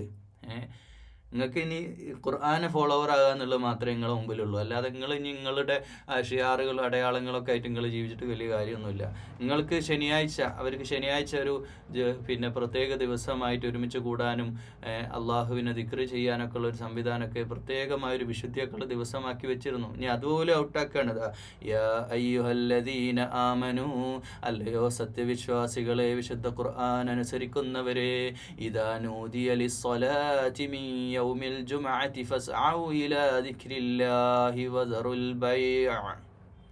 നിങ്ങൾ ജുമാ ദിവസം വെള്ളിയാഴ്ച ദിവസം വന്നെത്തിക്കഴിഞ്ഞാൽ, നമസ്കാരത്തിലേക്ക് വിളിക്കപ്പെട്ടാൽ, ദൈവസ്മരണയിലേക്ക് ലിസ്സലാത്തി മിൻ യൗമിൽ ജുമാ നമസ്കാരത്തിലേക്ക് വരിക, ഓടി അണഞ്ഞേക്കണം. അതുകൊണ്ടാണ് ഇപ്പോൾ അറബ് ലോകത്തും യുഎഇയിലടക്കം 2 ബാങ്കാണ്. ആദ്യത്തെ ബാങ്ക് കൊടുക്കുന്നത് ഈ വിളിയാണത്രേ. കേരളത്തിൽ അത് വന്നിട്ടില്ല, ചില അഭിപ്രായ വ്യത്യാസങ്ങളുടെ പേരിലാണെന്ന് തോന്നുന്നു. മിൻ യൗമിൽ ജുമഅതി ഫസ്അഉ ഇലാ ദിക്രില്ലാഹ്, അല്ലാഹുവിലേക്കുള്ള വിളിയാളമാണ്. ജുമഅക്ക് കുറച്ച് മുമ്പ് ഒരു ബാങ്ക് ഉണ്ട്. ആ ബാങ്ക് കേട്ടിട്ട് ആളുകളൊക്കെ വേഗം വരിക. എന്നിട്ട് പിന്നെ പള്ളിയിലൊരു ചെറിയ ബാങ്ക് കൊടുത്തിട്ട്, ഉള്ളിലുള്ള ഒരു ചെറിയ ബാങ്ക് കൊടുത്തിട്ട്, അല്ലെങ്കിൽ ചിലപ്പം പുറത്ത് തന്നെ കൊടുക്കും. എന്നിട്ടാണ് ജുമഅ തുടങ്ങുക. ഇലാ ദിക്രില്ലാഹി വദറുൽ ബൈഅ ദാലികും ഖൈറുൽ ലക്കും ഇൻ കുൻതും തഅലമൂൻ. അതുകൊണ്ടതാണ് നിങ്ങൾക്ക് ഖൈറുള്ളത്, ഇൻ കുൻതും തഅലമൂൻ, നിങ്ങൾ അറിവുള്ളവരാണെങ്കിൽ. അല്ലാഹു ഫർളാക്കുകയാ, പള്ളി ഫർളാക്കുകയാണ്. യഥാർത്ഥത്തിൽ പള്ളി പുണ്യമാണ്. നമ്മൾ 5 നേരം നിസ്കരിക്കാൻ പള്ളിയിൽ പോകണം, അതിലൊന്നും തർക്കമില്ല. പക്ഷേ ഇത് വലിയ നിർബന്ധമാക്കി, ജുമാ നമസ്കാരം അതിനേക്കാൾ വലിയ നിർബന്ധമാക്കി വെക്കുകയാണ്. ഇദാ നൂദിയ ലിസ്സലാത്ത് മിൻ യൗമിൽ ജുമഅതി ഫസ്അഉ ഇലാ ദിക്രില്ലാഹ് എന്ന് മദീന ജീവിതത്തിൽ ഈ ജുമാ ദിവസമൊക്കെ നല്ല ചില വെള്ളിയാഴ്ചകളിലൊക്കെ വലിയ വലിയ കച്ചവട സംഘങ്ങളൊക്കെ വരും. അപ്പം ഇവരൊക്കെ ആഗ്രഹിക്കുക ആ കച്ചവടം കൂടി എനിക്ക് കിട്ടില്ല, അത് വേഗം വിളിച്ചെടുത്തിട്ട് ജുമാക്ക് പോകാമെന്നൊക്കെ തീരുമാനിക്കുക. അവിടെ എത്തുമ്പോഴത്തേക്ക് പള്ളി മിസ്സാവും. അങ്ങനെയൊക്കെയുള്ള അവസ്ഥ ഉണ്ടാകും. അതുകൊണ്ട് വെള്ളിയാഴ്ച നിങ്ങൾ ഒരുങ്ങണം. വെള്ളിയാഴ്ച ശരിക്കും നമ്മൾ മാനസികമായിട്ട് ശാരീരികമായിട്ട് നമ്മൾ സാധാരണ കുളി പോലും പോരാന്നാ, നമ്മൾ അതിനു വേണ്ടി ഒന്ന് ഒരുങ്ങണം. നഖമൊക്കെ വെട്ടി വൃത്തിയാക്കി, വ്യാഴാഴ്ചയാണ് ഒരു സുന്നത്തിൽ പറയുന്നത്, എന്നാലും വെള്ളിയാഴ്ചക്ക് മുമ്പ് അതൊക്കെ ചെയ്ത് നഖമൊക്കെ വെട്ടി, പിന്നെ അതുപോലെ ശരീരത്തിന് ആവശ്യമായ രീതിയിൽ നന്നായിട്ട് വൃത്തിയായിട്ട് കുളിച്ചൊരുങ്ങി നമ്മൾ പ്രത്യേകമായിട്ട് തയ്യാറെടുപ്പോടെ കൂടി പള്ളിയിലേക്ക് ഓടിപ്പോകണം. ഏതെങ്കിലും ബിസിനസ്സിൻ്റെ ഇടയിൽ തിരക്ക് പിടിച്ച് ഓടിപ്പോകണം എന്നല്ലേ, അതിനൊരു ഒരുക്കം നമുക്ക് ആവശ്യമാണ്. ജുമയ്ക്ക് പ്രത്യേകമായി ഒരുങ്ങണം. അള്ളാഹിൻ്റെ മസ്ജിദിലേക്ക് ലോക മുസ്ലിങ്ങൾ 2 ബില്യൺ ജനങ്ങൾ ഒരുമിച്ച് കഅബ ഷരീഫിലേക്ക് തിരിയുന്ന പുണ്യമായ സന്ദർഭമാ. കിടന്നുറങ്ങല്ലേ. അങ്ങനെയൊക്കെ ചെയ്തു പോയിട്ടുള്ളവരുണ്ടെങ്കിൽ ഇസ്തിഗ്ഫാർ ചെയ്യണം. ഏതെങ്കിലും വെള്ളിയാഴ്ച ജീവിതത്തിൽ അങ്ങനെയൊക്കെ ചെയ്ത് വിസ്മരിച്ചുകൊണ്ട് ഏതെങ്കിലും ദുർബലമായ അവസ്ഥയിൽ അങ്ങനെയൊക്കെ ചെയ്തവർ തൗബ ചെയ്യണം. ഒരിക്കലും ആ സന്ദർഭം നഷ്ടപ്പെടുത്തരുതേ. അള്ളാഹിൻ്റെ മുമ്പിലേക്ക് ഓടിയണയേണ്ട സന്ദർഭമാണ്. ഫഇദാ ഖുളിയത്തിസ് സ്വലാത്തു ഫൻതശിറൂ ഫിൽ അർള്. അങ്ങനെ നിസ്കാരം കഴിഞ്ഞാൽ പിന്നെ അവിടെ ബടായി പറഞ്ഞ് നിൽക്കണ്ട തന്നെയാ അല്ലേ. അവിടെ പിന്നെ നിസ്കാരം കഴിഞ്ഞിട്ട് പിന്നെ ഒരു ഏർപ്പാട് ഉണ്ടാക്കണ്ട. ഫൻതശിറൂ ഫിൽ അർളി വബ്തഗൂ മിൻ ഫദ്ലില്ലാഹ്. അള്ളാഹിൻ്റെ ഫദ്ല് തേടിയിട്ട് പോയിക്കോളൂ. ആ ഒരു ജുമാൻ്റെ സമയം ഇത്ര സമയം, അപ്പോൾ ഒരു ബാങ്ക് നിസ്കാരം, അതുപോലെ തന്നെ ഒരു ഖുത്ബ. ഈ ഗൾഫ് നാടുകളിലൊക്കെ അറബിയിലാകുമ്പോൾ വളരെ കുറച്ച് മതി. അറബിയിൽ ചിലയിടത്ത് ഇംഗ്ലീഷിലും ചിലയിടത്ത് ഉറുദുവിലും, ചില തമിഴ്നാട്ടിൽ തമിഴിലും, പല നാട്ടിലും പല ഭാഷയിലുണ്ട്. ഗൾഫിൽ തന്നെ പല ഭാഷകളിൽ പല രാജ്യക്കാർക്ക് ഉറുദുവിലുണ്ട്, ഒക്കെ ഉണ്ട്. പക്ഷേ ഏറ്റവും രസവും ഏറ്റവും ഭവ്യതയും ഏറ്റവും ശരി എന്ന് പറയാൻ കാരണം, ഗൾഫിൽ നമ്മൾ അറബ് സംസാരിക്കുന്ന, ഇപ്പോൾ നാട്ടിലെ തന്നെ അറബി കുറച്ച് കൂടുതൽ, അത് കുറച്ച് നീട്ടിപ്പരത്തിക്കൊണ്ട് അങ്ങനെ നീണ്ടു പോകുന്നത്. ഇപ്പോൾ ഒരു ഉദാഹരണമായിട്ട് പറയാം, നമ്മളിപ്പോൾ ഇവിടെ നമ്മുടെ പള്ളികളിൽ, ഒട്ടുമിക്ക പള്ളികളിലും കേരളത്തിലെ അറബ് ഖുതുബ പറയുന്ന പള്ളികളിലൊക്കെ നമുക്ക് ഒരു മലയാളി ശൈലിയുണ്ട്. ഉദാഹരണമായിട്ട് പറയാം, അൽഹംദുലില്ലാ. അപ്പോൾ ഇത് മലയാളി ശൈലിയാണ്. അപ്പോൾ ഗൾഫിൽ നമ്മൾ പോയിട്ട് അവിടുത്തെ ഖുതുബ അൽഹംദുലില്ലാ വസ്സലാത്തു വസ്സലാം, ഇങ്ങനെയാണ് അവർ സംസാരിക്കുക. അവരുടെ ഖുതുബ ഇതാണ്. അപ്പോൾ നമ്മെ ഇതെന്താ ഒരു പ്രാസമൊന്നും ഇല്ലല്ലോ, ഒരു സംഗീതാത്മകത ഒന്നും ഇല്ലല്ലോ നമ്മൾ വിചാരിക്കും. പക്ഷേ അതാണ് അതിൻ്റെ ശരി. മാത്രമല്ല അത് 10 മിനിറ്റ് നീളൂല. അത് അവിടുത്തെ ഭരണാധികാരികളുടെയും അവിടുത്തെ ആധികാരിക പണ്ഡിതന്മാരുടെയും കൽപ്പന പ്രകാരം എല്ലാ പള്ളികളും ഒരു ഖുതുബ ഉണ്ടാവുള്ളൂ, ഒറ്റ സംസാരം. അത് കൃത്യമായ ഖുർആൻ്റെ ആയത്തിൻ്റെ ഹദീസിൻ്റെ അടിസ്ഥാനത്തിൽ കൃത്യമായ ജനങ്ങൾക്ക് വേണ്ട ഈമാനികമായിട്ടുള്ള ഏറ്റവും പ്രധാനപ്പെട്ട വിഷയങ്ങൾ കൈകാര്യം ചെയ്തുകൊണ്ട് തസ്കിയത്തിൻ്റെ വിഷയം സംസാരിക്കുന്ന വേദിയ ഖുതുബ.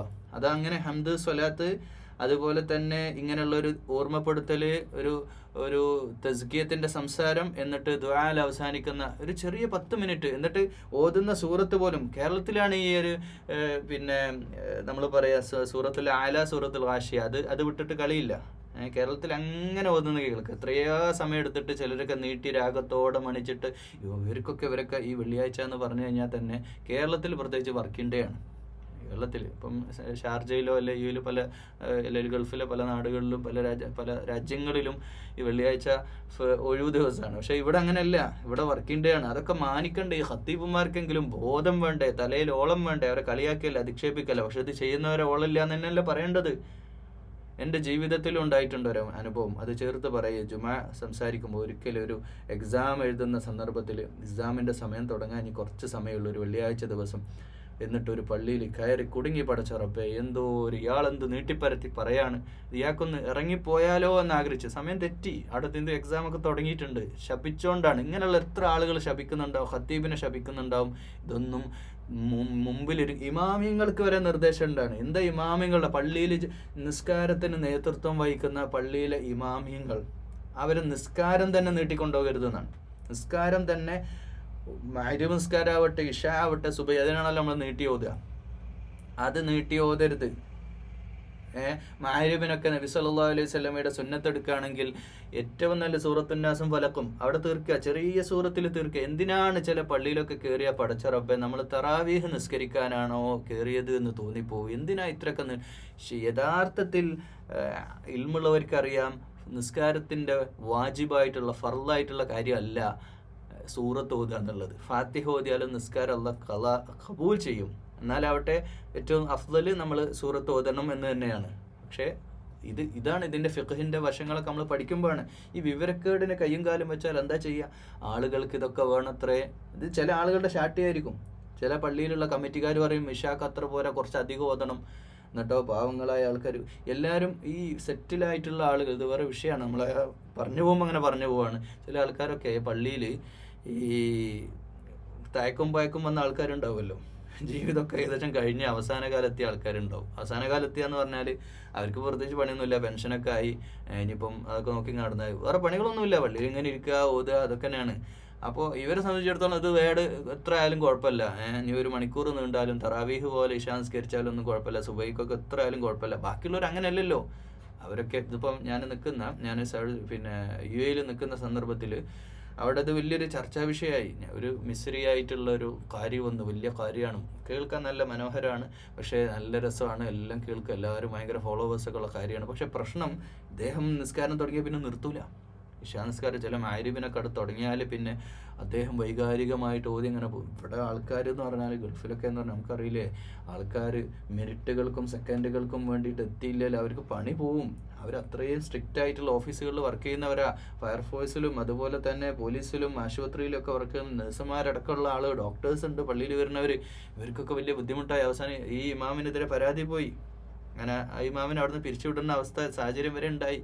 എന്ന് വെച്ച് കഴിഞ്ഞാൽ ഇതൊക്കെ ഒരിക്കലും ഇനി നമ്മൾ മടക്കുക അങ്ങോട്ട് 6-ാം നൂറ്റാണ്ടിലേക്ക് മടക്കുക. മുഹമ്മദ് റസൂലുള്ളാഹി സ്വല്ലല്ലാഹു അലൈഹി വസല്ലമയുടെ ചെവിയിലും എത്തി ഒരു സഹാബി, ഞാൻ ആ സഹാബിയുടെ പേര് തന്നെ പറയുന്നില്ല, അങ്ങനെയുള്ള മോശമായതുകൊണ്ട്, ആ സഹാബിയുടെ അടുക്കൽ ഒരു പരാതിയുമായിട്ട് വേറൊരു സഹാബി നബി സല്ലല്ലാഹു അലൈഹി വസല്ലമയുടെ അടുക്കലെത്തി പറഞ്ഞു, ഇന്ന സഹാബി നിസ്കാരത്തിൽ നീട്ടി ഓതുന്നുണ്ട്, ഞങ്ങൾക്ക് വലിയ പ്രയാസമുണ്ട്, യാ റസൂലല്ലാഹ് എന്ത് ചെയ്യണം എന്ന് പറഞ്ഞപ്പോൾ മുഖമിങ്ങനെ ചുമന്നിട്ട്, എന്താണ് നീ ദീനിനെ, അള്ളാഹിൻ്റെ ദീനിനെ വെച്ച് കളിക്കുകയാണോ എന്നാ ചോദിച്ചത്. അള്ളാഹിൻ്റെ ദീനിനെ വെച്ച് കളിക്കുകയാണോ എന്ന്. വല്ലാത്ത ഗൗരവത്തിലാ വിഷയം. ഇത് പല ഇമാമിങ്ങൾക്കും അറിയില്ല. ഇതൊക്കെ ഇങ്ങനെ നീട്ടി, അത് ഖുതുബ പറയുന്നതായാലും പിന്നെ അതുപോലെ വയല് പിന്നെ വേറൊരു വേർഷനാണ്. ഇപ്പം എൻ്റെ ക്ലാസ് ഇതിപ്പോൾ നിങ്ങൾ സമയമുള്ളവർ കേൾക്കുകയല്ലേ, നിങ്ങൾ സമയമുള്ളവർ കേട്ടാൽ മതിയല്ലോ. നിങ്ങളെ പിടിച്ചിരുത്തി കേൾപ്പിക്കുകയല്ലല്ലോ. നിങ്ങൾ സമയമുള്ളപ്പോൾ നിങ്ങൾക്ക് ഇത് പോസ് ചെയ്യാൻ പറ്റും. ഇത് പോസ് ചെയ്തപ്പോൾ 10 മിനിറ്റ് കേട്ടു, ബാക്കി നാളെ കേൾക്കാമെന്ന് നിങ്ങളെ സമയത്തിനനുസരിച്ച് അഡ്ജസ്റ്റ് ചെയ്യാം. മറ്റേതല്ല, ഒരു കമ്മ്യൂണിറ്റിയെ മുഴുവൻ പിടിച്ചിട്ട് ജയിലിലിട്ട പോലെ ലോക്ക് ചെയ്തിട്ടല്ലേ സംസാരം. അത് അള്ളാഹുവിൻ്റെ നിയമപരിധികൾ പാലിക്കണം. അതങ്ങനെയാ. അള്ളാഹിൻ്റെ റസൂലിന് അങ്ങനെ ഒരു സുന്നത്തില്ല. ഇങ്ങനെ ധാരാളമായിട്ട് വയല് പറഞ്ഞിട്ട് ഇപ്പം ജനത്തിൻ്റെ വിലപ്പെട്ട സമയം കളയുന്ന ഒരു ഏർപ്പാട് അള്ളാഹിൻ്റെ റസൂലിനില്ല. അതിപ്പോൾ ഹജ്ജത്തുൽ വിദാഇൻ്റെ സംസാരം എടുത്ത് നോക്കുക, ആകെ 10 മിനിറ്റ് ഉണ്ടാവും, അതിലും കുറവേ ഉണ്ടാവുള്ളൂ. അറബിയിൽ സംസാരിക്കുക, അതിലും കുറവേ ഉള്ളൂ. അത്രേ സംസാരമുള്ളൂ. സംസാരം കുറവും പ്രവർത്തനം കൂടുതലുമാണ് യഥാർത്ഥ ജീവിതത്തിൽ നമുക്ക് വേണ്ടത്. അതുകൊണ്ട് ഇത്തരമുള്ള ഇബാദത്തുകളുടെ വിഷയത്തിൽ ഇമാമിങ്ങളും ഇത് ശ്രദ്ധിക്കണം. ജുമയ്ക്കൊക്കെ ഒരുപാട് നീട്ടിപ്പരത്തി പറയരുത്. ജുമ കഴിഞ്ഞിപ്പോൾ ജുമയ്ക്ക് മുമ്പ് ഖുതുബ നടത്തുന്ന പള്ളികളുണ്ട്, ജുമയ്ക്ക് ശേഷം വേറെ ഖുതുബ വയൽ നടത്തുന്നവരൊക്കെ ഇത് സൂക്ഷിക്കണം. ജനങ്ങൾ, സാധുക്കളായ ആളുകൾക്ക് ഇതൊന്നും അറിയില്ല. ആലിമീങ്ങൾ അവരുടെ സമയം കളയരുതേ. അവർക്ക് വേണ്ട ഉപദേശമൊക്കെ കൊടുക്കണം, അതൊക്കെ ശരിയാ. പക്ഷെ അതൊക്കെ നീട്ടിപ്പരത്തിയിട്ട് സമയം കളയും. പിന്നെ അതിന് വയൽ പരിപാടിയാണ്, ഓക്കെ, അതിനു വേണ്ടി തയ്യാറായിട്ട് വരുന്നവരല്ലേ. ഇപ്പം ഒരു മഗ്‌രിബിന് ശേഷം ഒരു വയൽ നടക്കുന്ന ഒരു സ്ഥലത്ത് അവിടേക്ക് ആളുകൾ വരുന്നത് വയൽ കേൾക്കാൻ, അപ്പോൾ അത് നെട്ടിപ്പരത്തി പറയാം. പക്ഷെ അതല്ല, അതുപോലെയല്ല ഖുതുബ, അതുപോലെയല്ല നമസ്കാരം. ആളുകളെ ഇതൊക്കെ പേടിച്ചിട്ട് ആളുകൾ പള്ളിയിൽ വരാതാകുന്ന അവസ്ഥ വരെ ഉണ്ട്. ഇനി പാടെ പോയാലും ഇമാമിന് നിസ്കാരം കഴിയുമ്പോൾ 10-15 മിനിറ്റ് റെഡിയായി, 20 മിനിറ്റ് കൊണ്ട് നമ്മളിപ്പോൾ എവിടെ എത്തൂല, നമ്മൾ പോവുക എന്ന് പറഞ്ഞ് നിസ്കാരം വരെ ഒഴിവാക്കേണ്ട അവസ്ഥ പല നാടുകളിലും ഉണ്ട്. അതുകൊണ്ട് ഇമാമിങ്ങൾ ഈ വിഷയം കേൾക്കുന്നവർ ശ്രദ്ധിക്കണം. ശ്രദ്ധയിൽ പെടുത്താൻ പറ്റുന്ന കമ്മിറ്റിക്കാരും അവരുടെ ഇമാമിങ്ങളോട് ഈ കാര്യം പറയണം. ഇങ്ങനെ നീട്ടിപ്പരത്തി പാടാനൊന്നും പാട്ട് പാടാനൊന്നും. തജ്വീദ് എന്ന് പറഞ്ഞാൽ തിലാവ എന്ന് പറഞ്ഞാൽ പാട്ട് പാടലല്ല, അതും കൂടി ചേർത്ത് പറയാം. അത് തിലാവത്ത് എന്ന് പറഞ്ഞാൽ തജ്വീദോടെ, അതിൻ്റെ നിയമ ഉച്ചാരണ ഭംഗിയോടെ ഓതുക എന്നാണ്. അതിങ്ങനെ നീട്ടിപ്പരത്തി തർത്തിയിലായിട്ട് നിർത്തി സാവകാശം ഓതുക. അതിലപ്പുറത്തേക്ക് ഇങ്ങനെ നീട്ടി പാട്ട് പാടാനൊന്നും ഇസ്ലാമിൽ അള്ളാഹിൻ്റെ നിർദ്ദേശമൊന്നുമില്ല. അതൊക്കെ പിൻകാലത്ത് വരുന്നതാണ്. അതുകൊണ്ട് ഫൈദാ ഖുദിയത്തിസ് സ്വലാത്തു ഫൻതശിറൂ ഫിൽ അർള് വബ്തഗൂ മിൻ ഫദ്ലില്ലാഹി വദ്കുറുല്ലാഹ കസീറൻ ലഅല്ലകും തുഫ്ലിഹൂൻ. അപ്പോൾ അള്ളാഹുവിൻ്റെ വിശുദ്ധ മസ്ജിദുകളിൽ നിന്ന് ജുമാ കഴിഞ്ഞാൽ ഫൻതശിറൂ ഫിൽ അർള്, നിങ്ങൾ നിങ്ങളുടെ പണി നോക്കി പോയിക്കോളൂ, നിങ്ങളുടെ ബിസിനസ്സിലേക്ക്, നിങ്ങളുടെ ജോലി തിരക്കിലേക്ക്. വബ്തഗൂ മിൻ ഫദ്ലില്ലാഹ്, അള്ളാഹുവിൻ്റെ ഫദ്ല് തേടി പോയിക്കോളൂ. അതോടൊപ്പം വദ്കുറുല്ലാഹ്, അള്ളാഹനെ വിസ്മരിക്കരുതേ. കസീറൻ ലഅല്ലകും, ധാരാളമായിട്ട് അള്ളാഹനെ ഓർക്കണം. നിങ്ങളുടെ ജോലിയുടെ ഇടയിൽ നിങ്ങൾ തെറ്റായ വഴികളിലൂടെ സഞ്ചരിക്കരുതേ. കസീറൻ ലഅല്ലകും തുഫ്ലിഹൂൻ, അങ്ങനെയാണെങ്കിൽ നിങ്ങൾ വിജയം വരിക്കും. വഇദാ റഔ തിജാറതൻ ഔ ലഹ്വൻ ഫദ്ദൂ ഇലൈഹാ വതറകൂക ഖായിമാ. ഇനിയാവട്ടെ നിങ്ങൾ വ്യാപാരമോ നിങ്ങൾ എന്ന നിൽപ്പിൽ അവരങ്ങോട്ട് തിരിയും. ചില ആൾക്കാർ, ഇത് മദീനയിലുണ്ടായൊരു സംഭവത്തെ ചില ആൾക്കാർ പറയാണ്, വെള്ളിയാഴ്ചയായിട്ട് പോലും വലിയ ബിസിനസ്സോ ലാഭമോ കിട്ടാൻ തുടങ്ങിയാൽ നിങ്ങൾ അങ്ങോട്ട് തിരിഞ്ഞു പോവുകയാണല്ലോ. അള്ളാഹിൻ്റെ റസൂല് വിശുദ്ധ ദീനിലേക്ക്, വിശുദ്ധ ഖുർആനിലേക്ക്, വിശുദ്ധ ജുമാ നമസ്കാരത്തിലേക്ക് ക്ഷണിക്കുമ്പോൾ അവരതിന്ന് മാറിയിട്ട് അവരുടെ വ്യാപാരത്തിലേക്ക് തിരിഞ്ഞു പോവാണല്ലോ.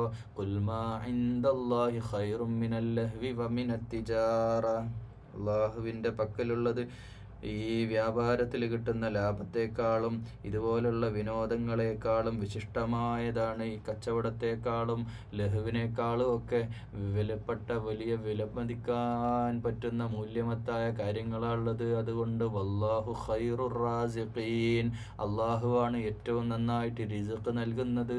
റിസ്ക് നഷ്ടപ്പെടുമെന്ന് വിചാരിച്ച് വെള്ളിയാഴ്ച കടക്കാനൊക്കെ ഭയം, വെള്ളിയാഴ്ച ആ ജുമാൻ്റെ മുമ്പ് ഒരു 10 മിനിറ്റ് മുമ്പെങ്കിലും അവിടുന്ന് ഇറങ്ങാനൊക്കെ ഒരു പേടി, ഇത്രയും കച്ചവടം പോവല്ലോ ഒക്കെ ചിന്തിക്കുന്നവരോട് പറയാനുള്ളത്, റിസ്ക് നമ്മുടെ കയ്യിലുള്ള കാര്യമല്ല.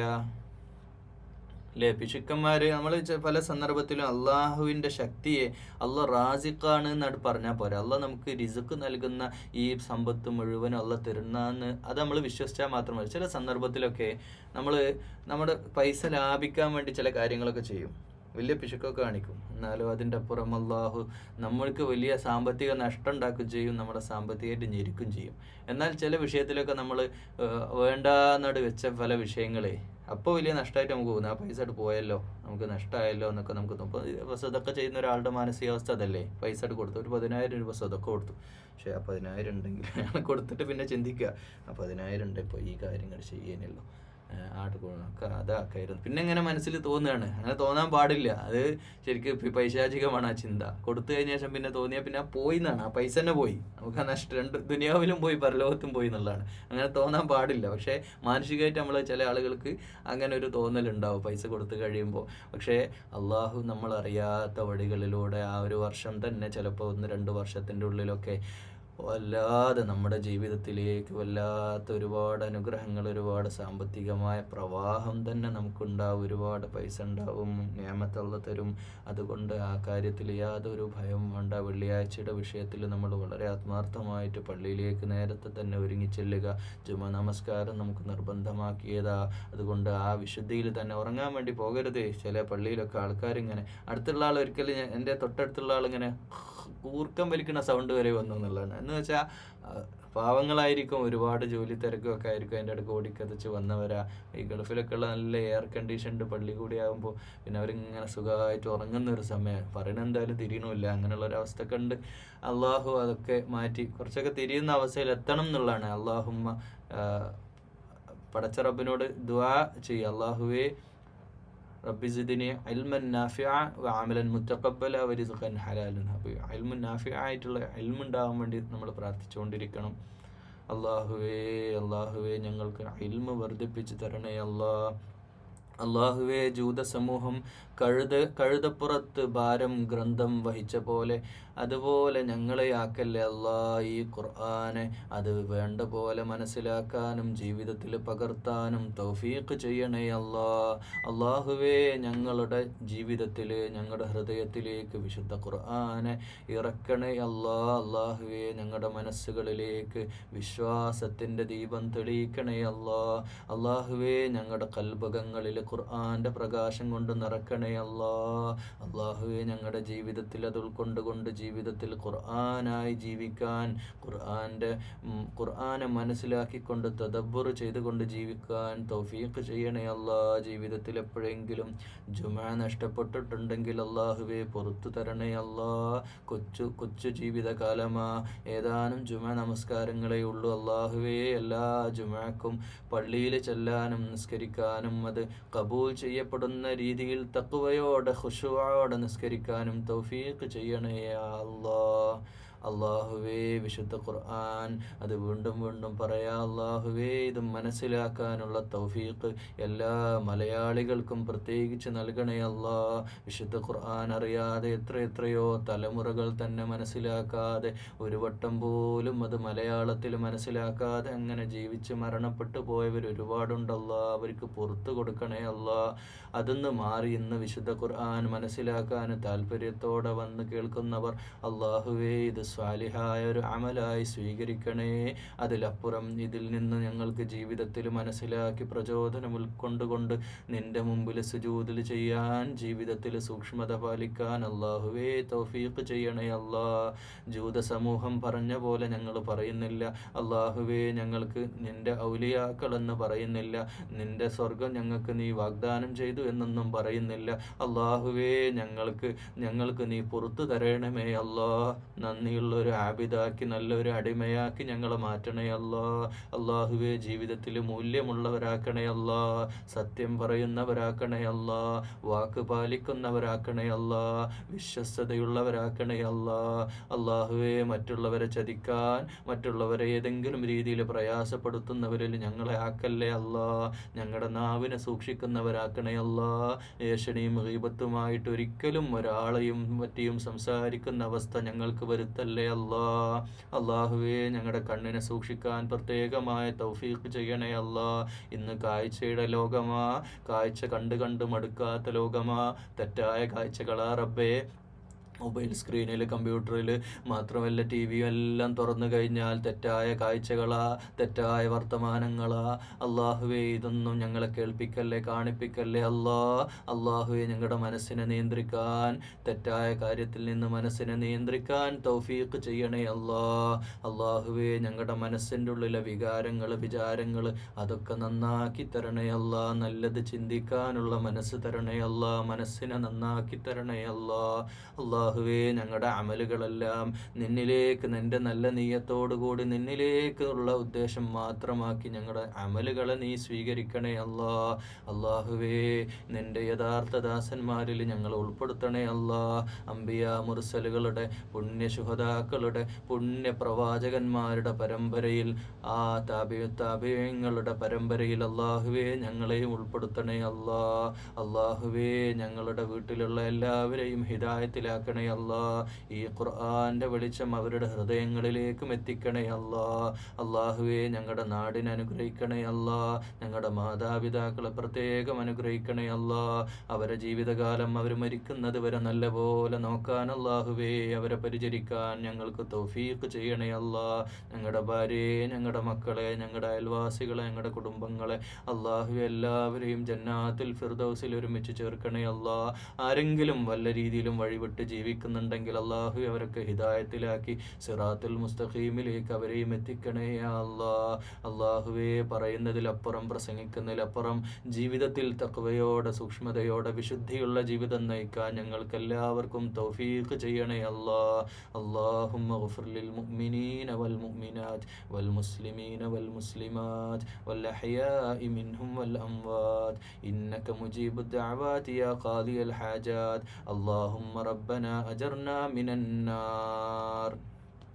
اللهم ربنا لا تؤاخذنا إن نسينا أو أخطأنا ربنا ولا تحمل علينا إصرا كما حملته على الذين من قبلنا ربنا ولا تحملنا ما لا طاقة لنا به واعف عنا واغفر لنا وارحمنا أنت مولانا فانصرنا على القوم الكافرين. اللهم رب ارحمهما كما ربيانا صغيرا. اللهم رب زدنا علما نافعا وعملا متقبلا ورزقا حلالا طيبا. اللهم أعنا على ذكرك وشكرك وحسن عبادتك. اللهم ربنا آتنا في الدنيا حسنة وفي الآخرة حسنة وقنا عذاب النار. اللهم ربنا تقبل منا يا رب العالمين. وآخر دعوانا الحمد لله رب العالمين. السلام عليكم ورحمة الله.